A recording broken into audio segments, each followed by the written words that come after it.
बगलामुखी कवचम् श्रीगणेशाय नमः।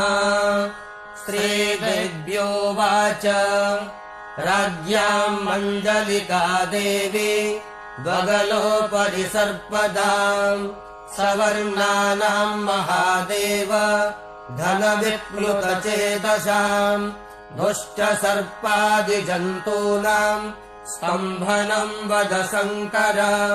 श्रीभैरव उवाच पुरा कृतयुगे देवी बाधक्षोभ उपस्थिते महार्णवानामेकत्वे गते क्षोभम् भयम् ययुः।